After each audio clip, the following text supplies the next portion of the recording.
Welcome everyone to episode 33 of What's That Sound podcast. My name's Stu Watts, and today I talked with Calvin Bennett, who's a producer and engineer from Perth, who also has a solo project under his own name focused on creating lo-fi beats that are inspired by jazz and hip hop.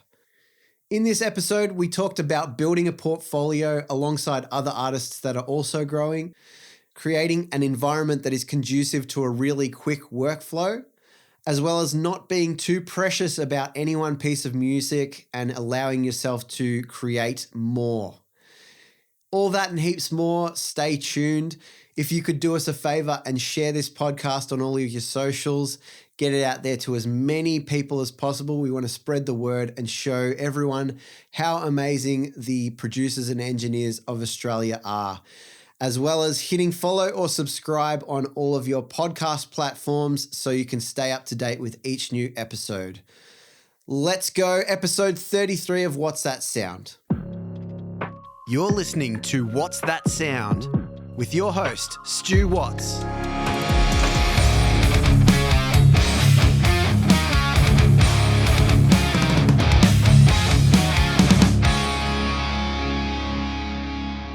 Welcome everyone to another episode of What's That Sound podcast. My name's Stu Watts. Today I'm here with Calvin Bennett. Calvin, welcome to the podcast. Thanks so much for having me. It's cool. I'm excited. You're welcome. I'm a big fan. Man. I listen every week. I appreciate that. That's awesome. Let's have a bit of a chat about who you are and what you currently do in the music industry. Yeah, for sure. So I'm the co-owner of this studio I'm in at the moment. It's called 156 Studios. So we're in Northbridge, which is like in the middle of Perth City. I don't know how well anyone listening knows Perth, but yeah, kind of right in the middle. It's a weird kind of setup here because there's like 3 different studios with 3 different owners in the same building.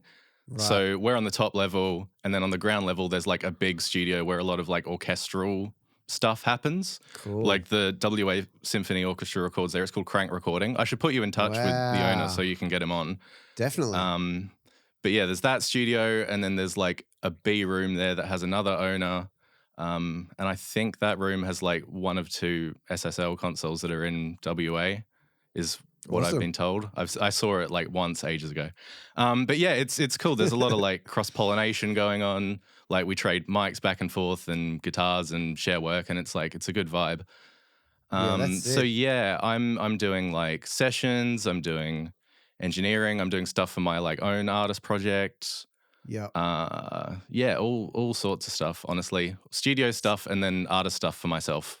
Yeah, basically. Fantastic. It's awesome. It's so cool to hear that sort of a setup is like so unusual. So, that's take advantage of it, I guess, while you got it, because those sorts of things don't really happen that often as far as I'm aware. Yeah, totally. Especially in Perth, because like it's an incredibly spread out city and the public transport is like so bad. So yeah, just having like a close knit community in Perth, especially because it's a city where there's like no major label offices and there's not a lot of like producer community stuff. There's not a lot of dry hire studios like there are in Melbourne and Sydney. Yeah. So yeah, just having that here is a really great thing for sure. Yeah, that's wicked.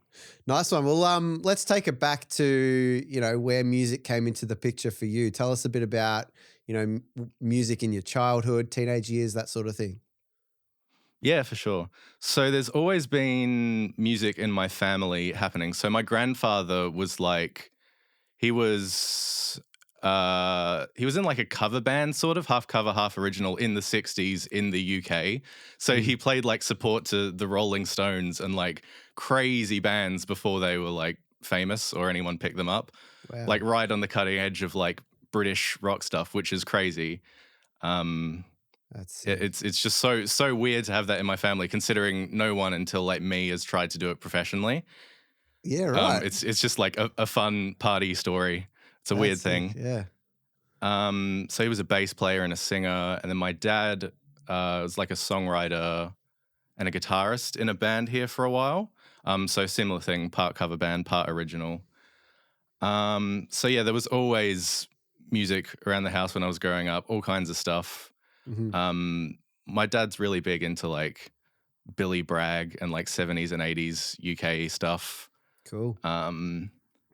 So yeah, all those sort of influences. The earliest like production, like me having an interest in production memory I can remember is my grandfather, when I was in like primary school, would always pick me up from school and put on the radio and ask for me to like identify all the elements in the production. Yeah. And I don't think he actually knew what like a music producer was or like how making records works. There you go. But yeah, it's a really... That's such an it's abstract like my thing first... to do. Like, I know, who especially does that if they're not in the music industry? Yeah, very, very random. And he played like a bit of classical guitar, but he wasn't like a massive... He didn't know anything about the music industry as far as I know. Yeah, so it was like a weird... I mean, like you and I do that all the time, I'm sure, but... Yeah, 100%. Yeah, so from there, I started playing guitar and having lessons when I was like 5 or 6 or something. Mm-hmm. So I had like an interest in like playing live music probably like 5 or 6 years before I started producing or using Logic or anything. So yeah, I took lessons all through primary school. In high school, I joined like a duo band. So it was a similar thing, part originals, part covers. We got a manager and he is like an engineer and producer here as well. So that's how I got into production. He kind of showed me the ropes on Logic, taught me a thing or two, kind of acted as like an A&R for us, which helped like build production skills. Yeah, for sure. Tell us about like some of the music that you were listening to.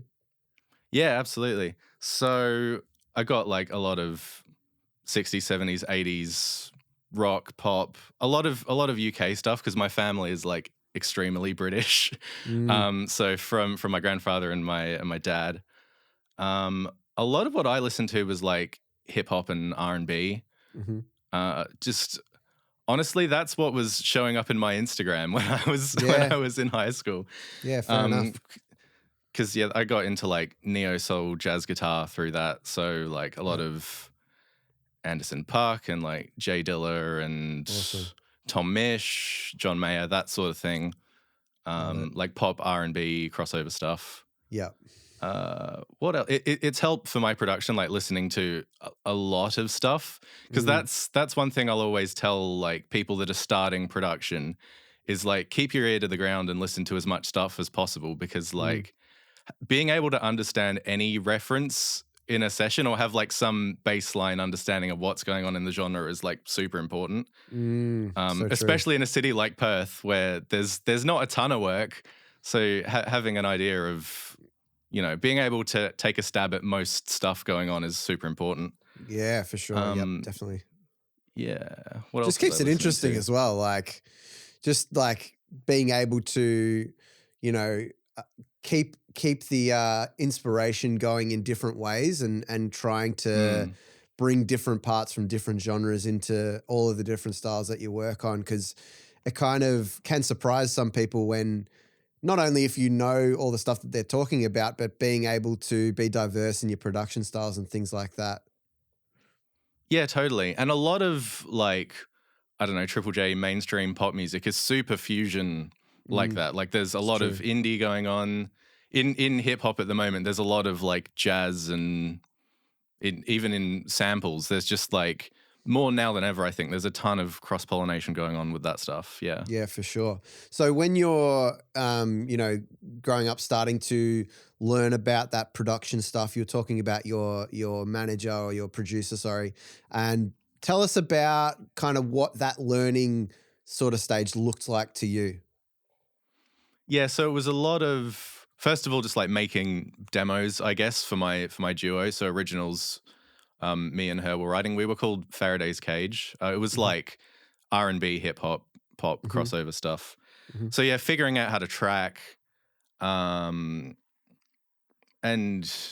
yeah, like basic enough engineering to begin with, like a vocal, a guitar, like some percussion if we need it, that sort of thing.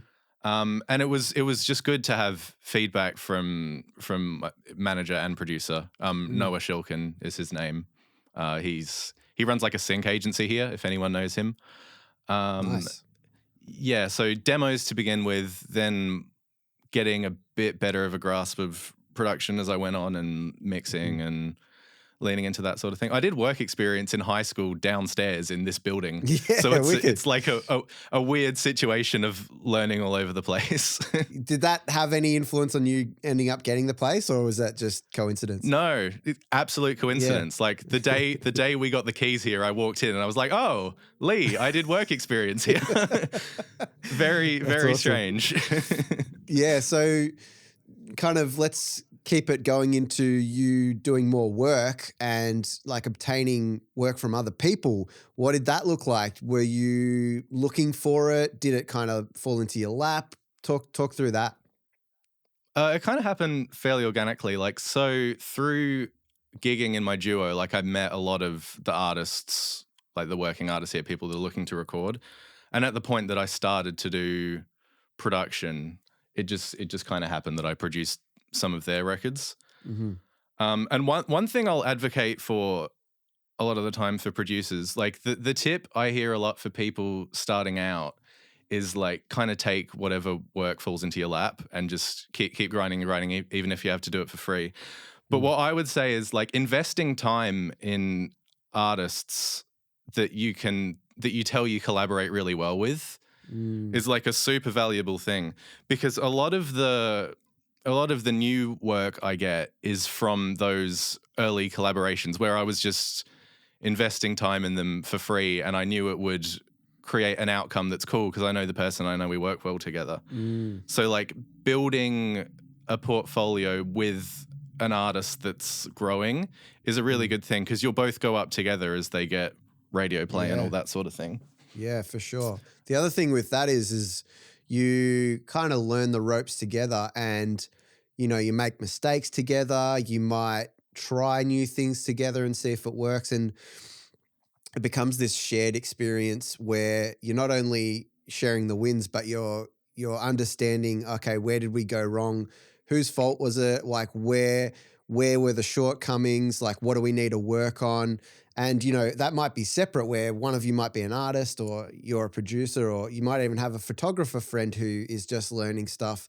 Those sorts of things really come in handy, and you can kind of all share your experiences together as opposed to you just kind of figuring out yourself.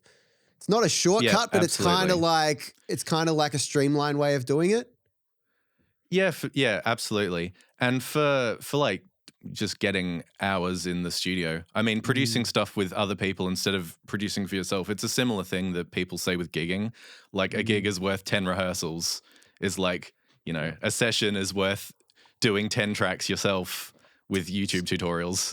That's if that makes sense. That is a cool. I've never thought of it that way, but I agree. It's so true. Like, you know, the back and forth that you get with working with new people, the trying new things, figuring out sonically what works, what plugins you like, all that sort of stuff. You can do that stuff in the background, but when it's on real world material that you're kind of building from scratch, it's a whole different thing. Absolutely. And you'll get like curveballs thrown at you by artists like all the time, which isn't something like you're preparing for best case scenario when you're just working by yourself. But the thing you don't anticipate is like an artist pulling up the most random reference you've ever seen and going, do this. Yeah, I love it. And so was there like a point where you kind of felt like, okay, now I can actually call myself a producer or an engineer or whatever you want to call it? I'll tell artists this all the time. If you have like an arrangement thought, like you're a producer, congratulations. Yeah, true. You know, a lot of what artists are doing and like giving you direction is production. I guess like I'll tell an artist all the time, like give yourself a production credit on it, because you know, it's all producing really is just having cool ideas. True. Yeah, nice. So yeah, I'm more comfortable calling myself that now that like I work in a studio and I have like a few tracks under my belt that people like. But yeah, just you know, not fake it till you make it. That's not what I'm trying to say. But yeah. No, I hear, and I think like what starts to happen is the more you do it, it kind of starts to cement, okay, I kind of know what I'm doing here. And, you know, it's not a fluke that the time that I tried this and it worked, that wasn't a fluke. It's like, yeah, I actually feel comfortable I know in what I'm saying doing. that. Yeah, Yeah. exactly. Yeah. Yeah. So talk us through your process of, I mean, you do a number of things. Like where is your time kind of spent mostly, do you think? My time mostly is probably production for other artists, Yep. production co-writing. Mm-hmm. So I have a bunch of artists that I have like that collaborative relationship with where we'll write together and do tracks together. Mm-hmm. Sometimes it's just like music service industry stuff. So, tracking a vocal, um, mixing, that sort of thing. I'd say like 75% of my time is just like studio work. And then the rest of the time is stuff for my own artist project, like producer project Mm-hmm. and social media content, that sort of thing. That's Yep. that's what a week looks like usually, is how I'd say Yeah, it. yeah, nice. And we'll get into that stuff soon because I do want to I want to dive into that. But first of all, we'll talk about the process around working with artists. Do you have kind of a generic approach to a session? Do you already have songs ready to go and then you're kind of tweaking them? Talk us through some of that sort of stuff. Yeah, for sure. I'll try to have, even if it's just like a Zoom meeting with an artist, so there's some level of understanding of what the process is going to look like when we get into the studio. So just talking them through a reference playlist would be nice that we can call back to as we go, even for like tonal balance or whatever, just like what a good record sounds like to them. Mm. And then from there, just like cutting a rough guitar and a vocal or something and building it up from there piece by piece Yep. is how it starts for sure. Yep. And so do you notice that kind of all the different artists that you work with tend to feel the way through differently, or is it kind of it's usually just like a good way of working that you notice that all the artists tend to respond to quite well? I mean, every session will like start how I just described. I mean, depending Mm, on the song and depending on the artist and their mm, workflow, like I like to try to accommodate them as much as possible. mm-hmm, So, like, for example, one thing I'll notice with singers a lot is some singers need to hear like a final polished vocal to know whether or not they like the song. true. Yep. Um, so yeah, like if that's the case, we'll spend a lot of time on cutting a vocal early once we've got like the dynamics of the song down and how it's going to flow, and then we'll build the production Mm, from there. Or some people are more like production oriented, especially with more electronic music. yep. Like they want like a pretty final vibe for what that's going to look like. Mm-hmm, So I don't like to like impose what I want a session to look like on an artist too much. Like I mm, want to like gain as much information from them as early as possible, whether it's on the song or them or like how much they know about production and engineering mm. early on, and then kind of go from there and go with the flow. Well, what you're also doing there is whether they know it or not, or whether they're aware of it, is that you're gaining their trust because you're going with the flow. You're getting the results by just knowing what you're doing and doing it, but you're kind of allowing that freedom to kind of allow for their process to create the best environment possible, I guess. And that builds trust. Totally. That means that they're being like, okay, they get me. They're actually listening to me. They're responding to how I want to do this. Definitely. And one thing I'll always say, or like most of the time I'll say at the top of a session just to like kind of disarm the situation, is like I'll say, if you absolutely hate something I'm doing, like tell me, because Yeah, I don't yeah, I don't want to have an ego about it. yeah, Like yeah, we're not making a song for me here, we're making a song for you. So if something feels inauthentic or not the vibe, then tell me tell me early on. yeah. So how do you navigate those sorts of times where it's like this feels a bit uncomfortable, or maybe it's not going well, like the songwriting's not going well, or they're not vibing with what you're producing? How do you kind of go about working through that sort of thing? I'll try to do like a complete 180, if that Mhm. makes sense. Like if this isn't working, let's do the opposite of that. And is that better or worse? So then we've Mm, got like opposite ends of the spectrum and we can work our way in the middle to find what they're after. yeah. Um, I think I can't remember. It was a guest on your podcast that had like that pass the mic tip. Yeah, Alex yeah, Markwell. right. Yep. Yeah, absolutely. That was, I mean, something like that. I'm going to try and do that more often, but just like, let's make some noises and kind of filter through them and see if anything is exactly what we're after. And I think those times are like some of the most fun, like when you can just like vibe out and just kind of, just like throw your idea down. We'll hit record and see what it sounds like. It might not be what we use, but it could be. Like, you never know. They're so fun. Yeah, those absolutely. times. If it doesn't make the final mix, it could be the thing that inspires what makes the final mix. So it's all just keeping creativity flowing, even if it's bad at first. But getting to the end goal, like however you can attain that, is super important.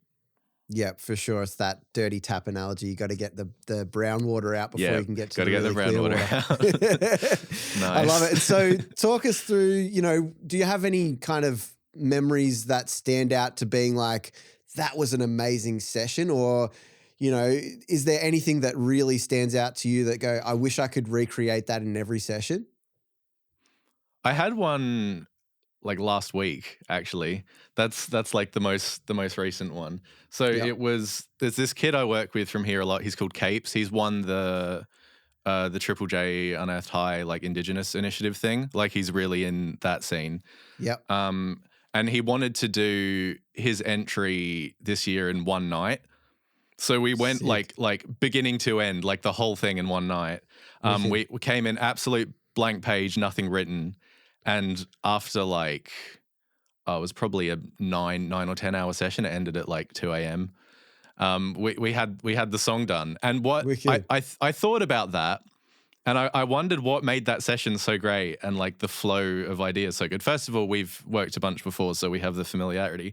But the main thing is he's an artist that has a really good understanding of like production terminology. Mm-hmm. So if something's not right, he can tell me like in certain terms how it's not right. Mm-hmm. Like, we're not really going on a wild goose chase for what is or isn't right with someone saying like, make it more green or make it more purple or something. Yeah. Like, being able to get to the crux of the thing really quickly just makes a session like move so much smoother and just keep the flow going. And I guess from the other side, you have a lot to do with that as well in terms of knowing where they want to go with it as well. It's not like just because they know that terminology that you're going to then create something great. It's like again, you're bouncing off them and you're going, okay, let me try this and see if this works. And it sounds like it just worked. Yeah, absolutely. It's a two-way street, definitely. Mm-hmm. Like the communication and execution all the way through. It's just bouncing back between the two. That's the entire process of making music for me, is how I think about it. Yeah. And I think you sound like similar to me in the regards of you work really well with others. And to me, I love the process of songwriting, producing, and just having someone else in the room. I mean, I know you do a lot of your solo stuff, which we'll talk about in a sec, but to me, there's something about that collaborative, artistic output that feels really great and usually makes me feel better about the end products. Like, don't get me wrong, I've made music that I am proud of by myself, but you get something out of working with other people that you kind of can't get yourself. Yeah, absolutely. And it leads back into the thing I was saying earlier about just studio experience. Like, it all builds like how quick you can get the sound to come out the speakers, basically. Yeah, so true. So let's talk about your solo stuff now. You got some pretty impressive stats. You got, over 350,000 monthly listeners on Spotify, over 6.5 million streams. I've counted, you've done at least 20 releases in 2 years. That's a really kind of prolific output. And I love that. And I think these days you kind of have to be working at that work rate to gain any sort of momentum, just to kind of keep up with the algorithms and those sorts of things. So talk us through your process of creating music on your own, and I want to unpack the creative process and also what that looks like to you. Yeah, definitely. Just for like a baseline for anyone listening that hasn't heard any of my stuff, it's like beat tapes, basically, like sort of lo-fi beats, sort of jazz influenced. It's just a really good outlet for me to just try a bunch of creative sound design stuff and see what sticks. Like, and the process is slightly different for everything. Like, if it's a collaborative release, I might get some stems from someone and build it from there. Or maybe I'll come up with a guitar part that's cool and then build it up from there and send it to other people. Like, I don't have to be too precious about it because I know it's not like, you know, it's not my life. Every song doesn't have to be my life story. It's just like a cool outlet to get some of the creative juices flowing, basically. I think that mindset is almost what not everyone, but majority of people potentially need to bring into their mindset a bit, because it's like, the way I look at it is there's always another song. There's always something else that you can do. So yes, this song needs to have work put into it and you got to try your hardest. But if something isn't the best thing that you've ever done, you shouldn't be too hard on yourself. And I think a lot of people get into that kind of questioning themselves, like, oh man, this didn't feel as good, therefore I'm not as good. Whereas it's like, no, sometimes you just got to do a song that's a less good song and the next one will come and you hopefully have a better one next time. Yeah, absolutely. And I don't want to be like too like content machine about it. Like, I'm not just doing it to crank a bunch of music out. Yeah. It's just being prolific is like super important to me. Like, I could overthink these songs and nothing would ever come out. It's the balance between something that sounds like commercial and radio ready and good and something I like. It doesn't, not everything has to be the best thing I've ever made. It's just, I don't want to be too precious about it. Yeah. Yeah, not for sure.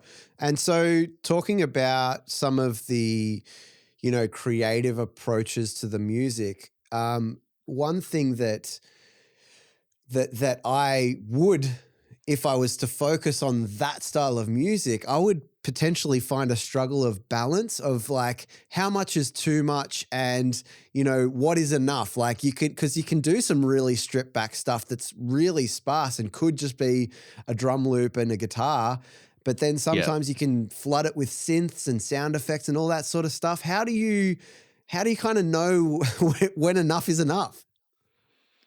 I mean, usually I'll go to the point that it's too much and then like mute a bunch of stuff. Yeah. Is usually the process. I mean, yeah, I've never really sat down and like done a track count and gone like how much was this one and how much was the other one. I've got 60 tracks. Let's cut some out. Yeah, 60's too many. We can't all be Jacob Collier with 500 tracks in a session. Yeah, exactly. Yeah. Yeah.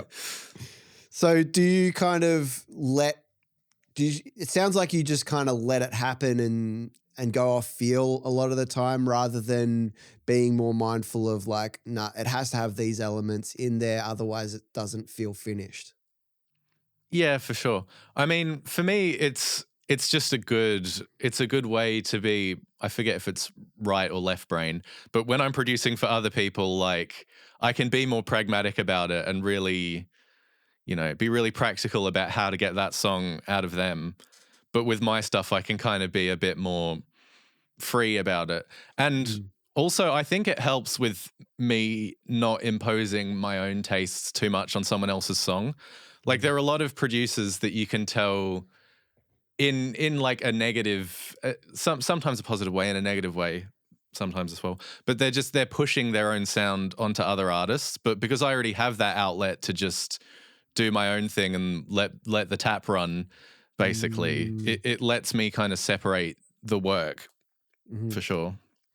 Yeah.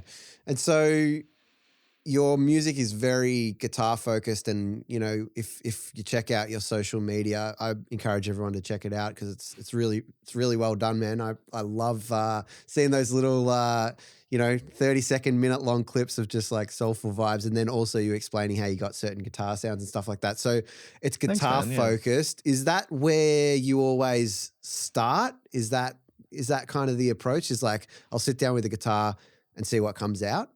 For my own releases. Yeah, I guess. Yeah. Usually, yeah. It's just because I'm like the quickest on coming up with ideas on guitar. Like I can play keys, but I don't know. I'm just better at writing on guitar. So sometimes I'll write something on guitar and then translate it to keys, or to, I don't know. I'll write a horn part from that and send it to a horn player or something. But yeah, usually starts with guitar most of the time. Yep. So do you kind of have a way that you get into that kind of approach, or is it more just like you just do it most days so it comes pretty easily? I've never really thought about it too much. I mean, like, yeah, as I say, it's just like it's an outlet for creativity. So if I have a week where I'm doing, I don't know, mixes or masters all week or something, it's and I feel like I'm not having as much of a creative outlet as I'd want to. I just kind of pick up a guitar and smash something out, and then I just want to keep the balance between left brain and right brain, I guess, like I was saying. And I think that's, I mean, obviously a benefit of having your own studio and, where you're in charge of your time. And, obviously, I think it's an important thing to talk about because most of us in the Australian music industry, we are trying to find ways to fill time. Sometimes, where the lucky ones are working on stuff all the time, but there is an element of us having that leniency and ability to have that creative outlet. But do you kind of find it difficult to manage that? Do you struggle sometimes with being like, because I know I do. I struggle with like my focus is primarily on my clients, and I put a lot of effort into that, and sometimes the creative stuff and the songwriting takes a bit of a back seat. Do you tend to struggle with that, and how, if so, how do you kind of work through it? I mean, it helps that like I'm always busy one way or another. So if it's a slow week in the studio, I can lean the pendulum more towards doing my own stuff. So yeah, my focus kind of fluctuates depending on what there's more of to do. But I'm like equally invested in both. It's not like I'm just doing studio work to fund my own releases. I'm very lucky that I have the balance of both, and I'm never sitting waiting for the next client. Like there's always something to do, and I'm really appreciative of that for sure. Yeah, beautiful. So let's talk a bit about your mixing process then, because you spend a bit of time doing mixing and stuff like that. Is that approach the same every time? Are you working primarily on stuff that you've produced, or is it like a lot of external clients? It's a bit of both. Usually, if I'm producing something with a client, I'm mixing it as well. So, like as far as process, it really depends on it. Depends on the track individually. Like if I'm working on something that's really vocal forward, and I've got a really good picture of what I want, like the vocal tone to sound like, I'll kind of isolate a vocal and get a chain that I think sounds cool, and then build the arrangement around that. But if it's like a rock track and the production and the guitars really have to scream, and that's the main point of the song, I'll go to them first. Like I don't have the same process for every track, and that might also be because I mix a lot of instrumental stuff that I'm like, what's the feature element in any one section? Let's get that sounding really cool, and then dip back into getting everything else to support it, rather than making everything sound really full and massive and then smushing it all together and, cutting stuff out. And did you kind of come up with that approach organically, or did someone kind of show that to you? Was it on YouTube that you might have learnt it that way, or has that always kind of just been the way that you like to approach it? I think early on I was like, when I was doing tracks for my duo and learning production, I was kind of doing it the way they tell you to on, YouTube or in, X production book or whatever. Yeah, yeah. I don't know. It's a process that works for me. It might not work for everyone, and it's possibly that like I mix a bunch of different genres in a bunch of different fields that I've landed on that. I don't think I was like told to land on it. It's just just the process that works for me. Yeah, no, it's cool. I think that approach does lend itself to being, having an identity for each song, I think, Yeah. like you said, you kind of evaluate more and you figure out what the main feature is, and it probably comes pretty quickly. It's not like you're sitting there going, what am I going to focus on? It's just like, oh, that guitar part's awesome. Let's start with that. So, but it does kind of give each song a unique identity in a way, I find. Yeah, absolutely. I'm just wanting to make the arrangement as clear as possible. Yeah. Because, I don't want to be like AI about it and put the same thing on every song, because it'll work for some and it won't work for others, definitely. It's true, yeah. Hey, thanks so much for listening so far. There is plenty more to come, so don't go anywhere. I just wanted to let you know that this podcast is made completely independently by myself with no sponsors. So if you like what you hear and you would like to show your support, you can send a donation to the PayPal link, paypal.me/whatsthatsound. The link is also in the show notes. Thanks so much for your support, and let's get back to it. So, you've been doing this for a while now. You've worked with a bunch of different artists. You've released a lot of music over the time that you've been doing this. Do you have anything that you can point towards that kind of has sped up your workflow since when you started, I guess?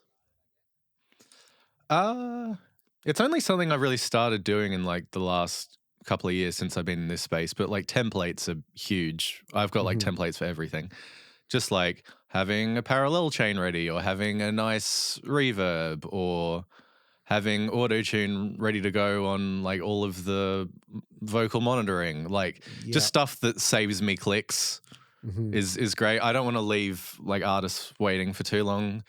Because like I always think about the story that like Ed Sheeran in the studio just plays with Legos. like I don't want to give them too much time to sit and be bored. Yeah. So yeah, templates, just like having like instruments plugged in and ready to go. Like it's just off camera here, but like I've got all my synths routed through like a MIDI thing, like a MIDI interface, and I've got all the presets ready to go with outputs in Logic. So if someone's like, oh, can I play that? It's like, yep, it's routed through. MIDI works. It's making noise. Beautiful. Like we're not sitting around waiting too long to plug things in. Yeah. Yeah, just like little practical things like that just speed up sessions and make noises happen faster. Yeah, and it's great. It just like, it speaks for itself. It really just makes the process smoother and more engaging. And also to me just means that you're moving through faster, which the way I look at it is like, one, they're paying for it. And two, the more that you can squeeze out of a session, the better it is, because on a good day, you'll get heaps more. On a not so good day, you'll get a little bit more. And that's always better. It's like, why not push to get more? Why not make it so that at the end of the session, if you've got some spare time, you can get creative and try and mess around with sounds that you wouldn't normally do, those sorts of things. Yeah, for sure. Absolutely. Agreed. 100%. Yep. And so when you're looking back on, again, the time that you have spent on it and from when you first started, were there things that you thought you needed to focus on a lot more and now realize that maybe it was a waste of time or anything like that? I wouldn't say I wasted time. Like everything kind of, like if you spend time on something and it doesn't work for you, in the future that process isn't for you. It's that sort of thing. I mean, yeah, I've tried every mix tip under the sun just so it's all in my brain somewhere, and on the day that exact bizarre weird circumstance comes up, I'm ready to go. It's all just like being ready to accept information and keep it stored somewhere. Yeah, for sure. Were there any kind of processes or, ways of mixing that you realized didn't work for you that you can remember? I mean, I'm trying to think of myself now, and it's hard to remember that sort of stuff. But is there anything that you can point out that you hadn't, where you were like, I tried that and I didn't like it, even if it was working with a client or something like that? Yeah, for sure. I mean, what are things I don't do a lot? Uh, I don't know. Like originally, I was really down on like bus processing on like instrument buses. I just thought it kind of smushed everything down. But a couple of years later, I tried, I don't know, saturation or a nice bus compressor or something that worked for that song, and I just know that what circumstances it works in. That's the thing that kind of bugs me a little bit about like some TikTok producer tips or like Instagram Reels producer tips is they say something's like always works or never works. Yeah. And I don't think that's true about anything in music. No. I mean, like there are some like amazing bits of outboard gear that like I could have like a GML EQ that is like a beautiful piece of equipment, but like if it doesn't sound good, I'm not going to use it on a song.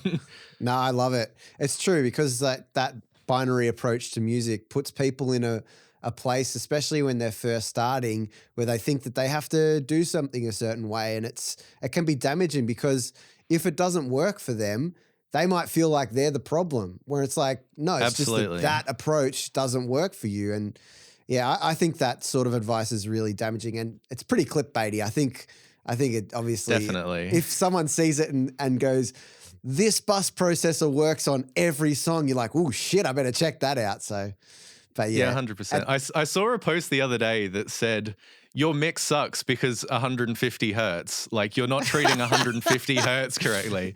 It's like, okay, this one frequency that may or may not be an issue is going to destroy everything. Yeah, sure. Yeah, so funny. I mean, social media. We could bang on about the problems with social media, but like I want to dive more into the positive side of things that have worked. Maybe like attracting new clients. You said obviously that when you first started, you were really kind of building those foundations and relationships at the start. Is there other ways that these days that you tend to attract new clients or people to work with, or even people in the music industry, things like that? I just try to like add value however I can. Because that's it. In my experience, that's what gets you repeat clients and more work. Is just if I can co-write where it makes sense and it's cool, I'll do that. If I can offer any extra value, whether it's connecting them with someone I know in the industry, or just the 10% extra that beyond just being a producer and an engineer and making sounds, I'll try and add. And so when you reflect on, the time, like working with other people, learning off mentors and things like that, are there things that you're like, that was one of the best things that I could have possibly learned? Do you have those things where you're like, I'll never forget that? Oh, there's always great pieces of advice that I'll like write down on a post-it note and stick somewhere. Yeah. I mean, the biggest thing is just like serve the song. Like if it works with a vocal and a guitar, like let's chase what makes that work and not get further away from it. Yeah, I love it. It's so true. The song should speak to you. It shouldn't, like you said earlier, you shouldn't try to force things into a box just because you like that approach or just because you like that sound or something like that. The song needs to speak to us, and it needs to, it's almost like it's a really strange intuitive thing, but it's kind of like it should shout at you. It should say that's wrong, or that feels wrong, or this needs that. And that sort of thing only comes with time and experience. But when you're young and you're first starting, I think it's really important to listen to that voice that says, do this now. I don't know. Yeah, it's all developing like your producer gut instinct, I guess. Mm-hmm. Like when you know something's authentic and working and when it isn't, it's just like I think about it like, you know, those choose your adventure books where it's like turn to page 60. It's like I'm constantly just doing that in my mind. Like if this, then this, but if not this, then that. It's just having the tools ready to go and knowing what'll work and what won't. That's a cool analogy. I love that. Use your own adventure books. That's so funny. Let's talk about some of your favorite bits of gear. Let's start off with like what piece of hardware, whether that's a guitar, a synth, or microphone. Any of those sorts of things. What are your favorite bits of hardware? Yeah, for sure. Just like universal audio, anything is always great. I had an Apollo Twin for a long time. Now I have Apollo 8, which is like the host interface that everything's running off. Yeah. It's really good. The plugins are cool. I think the gap between Universal Audio and like all the other companies is narrowing a bit. Like there's a lot of good emulations that aren't made by them of the same thing. Like there's 20 great 1176 plugins. Yeah. But yeah, no, Universal Audio is great. Can't fault them. What else? We've got a Moog Slim Fatty in here, which I love. It's just like a great inspiration machine. It sounds really good. I don't think the gap between analog and digital synths is that crazy. I think it's just having something tactile that is fun to use and inspiring is where the value is. Like lots of synths sound great. Like I have Omnisphere and I can make the same noises on it. Yeah. Like, or pretty close to the same noises on it. It's just fun and it has blinky lights and people think that's cool. Yeah. What else?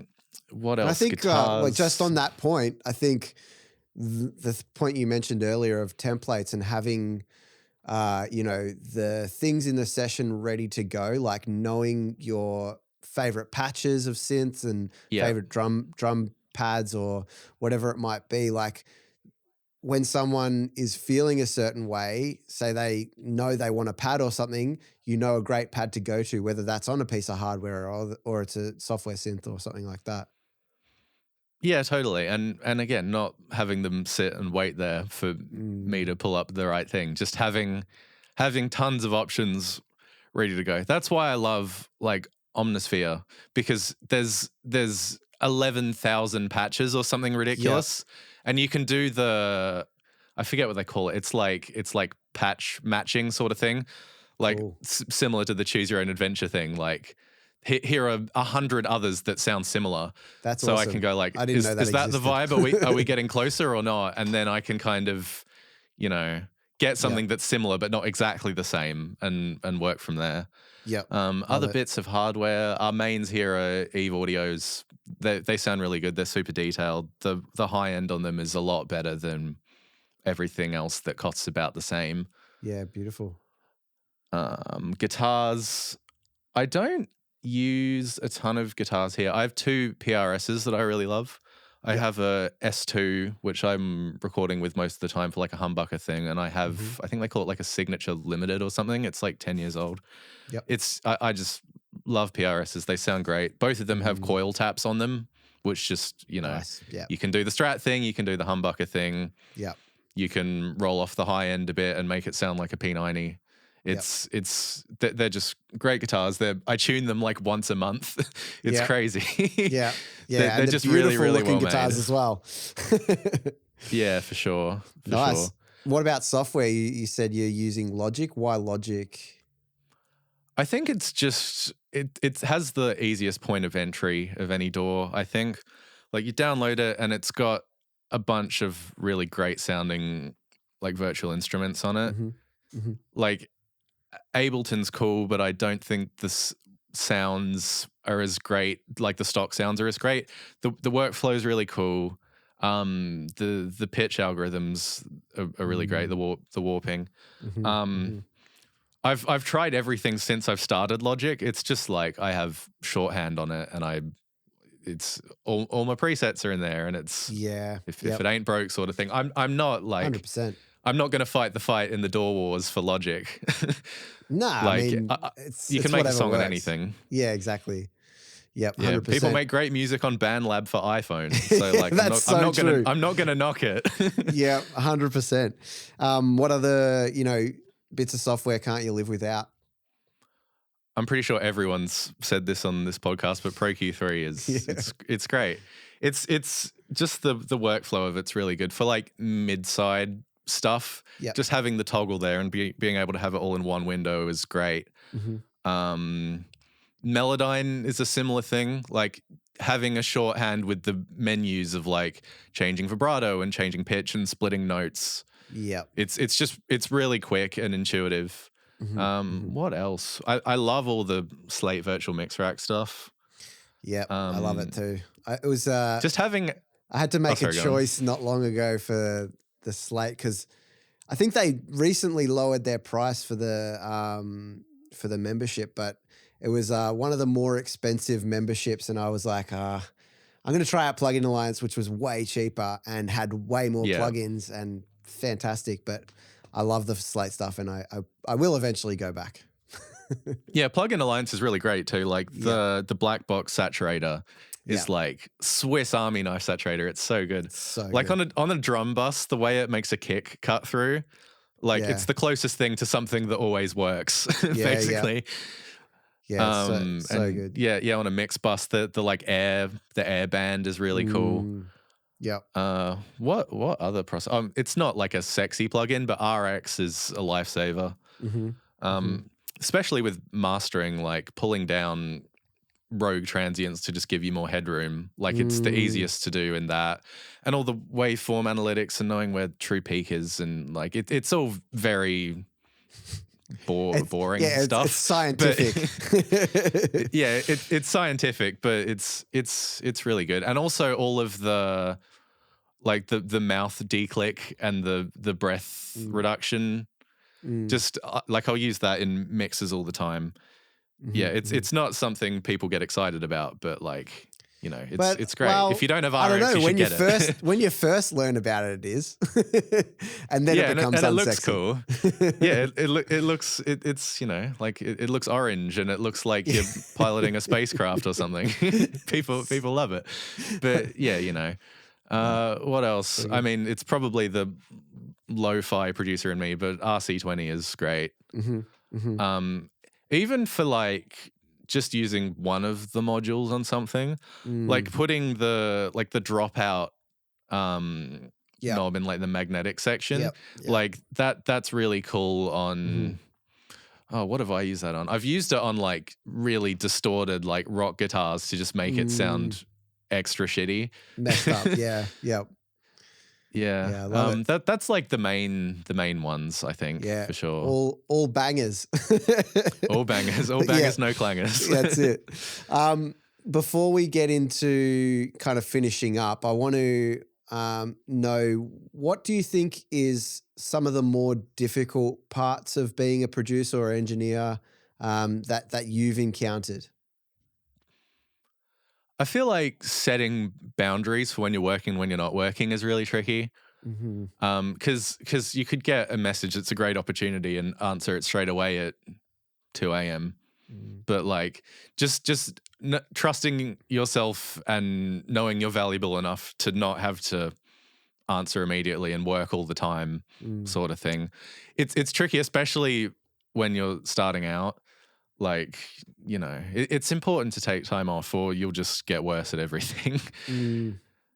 It's a great point. I think like the tendency, because we're excited about this lifestyle, it's the tendency is to always want to go towards those things. And, obviously getting a new client is a fantastic feeling, or getting a new opportunity or anything like that.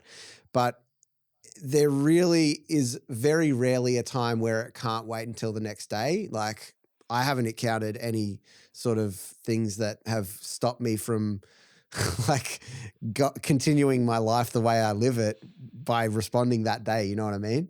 Yeah, absolutely. And because it's like a very, what's the word? It's you can be great at it one day and not so great at it the next day and not really know why.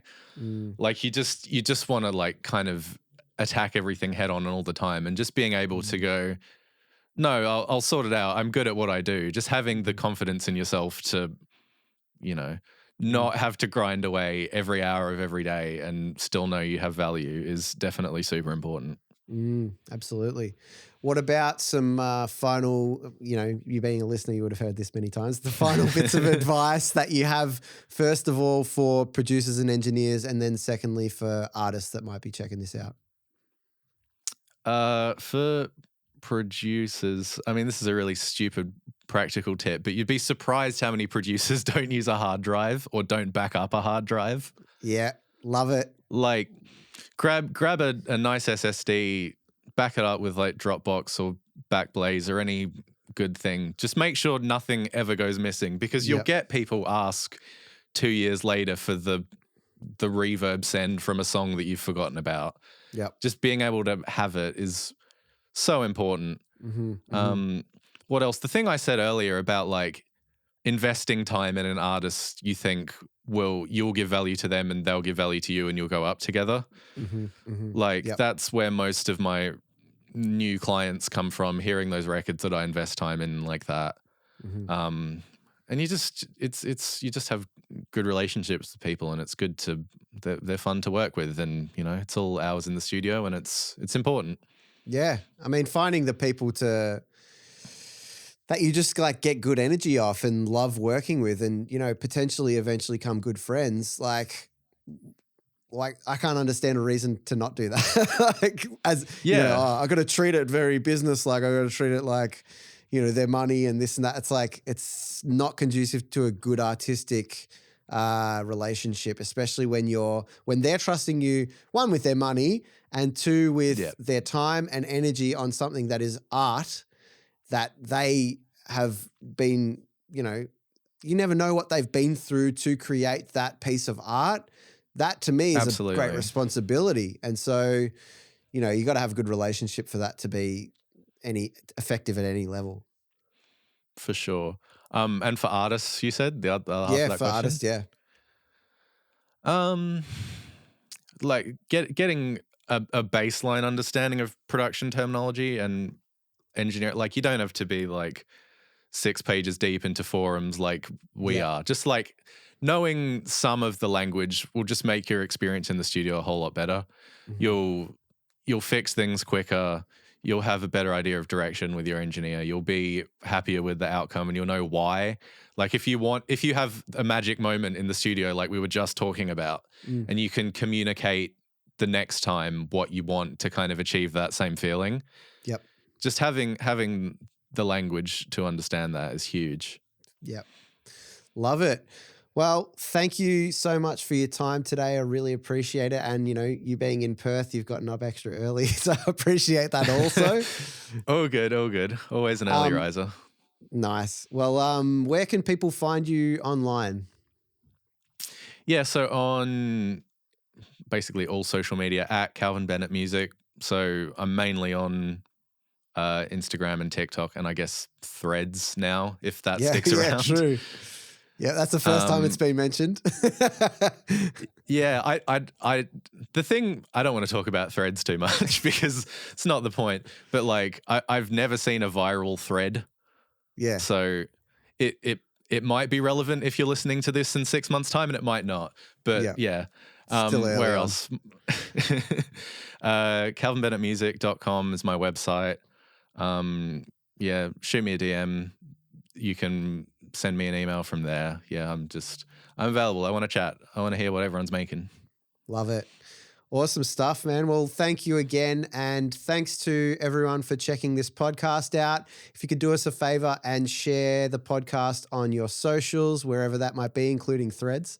That just does us a favor by, getting the word out to as many people as possible. We want to share all this information, all these amazing guests with the world, and show the world how amazing Australian producers and engineers are. So that helps us by doing that. And also hit follow or subscribe on the platforms that you're checking this out on. That way you can stay up to date with each new episode.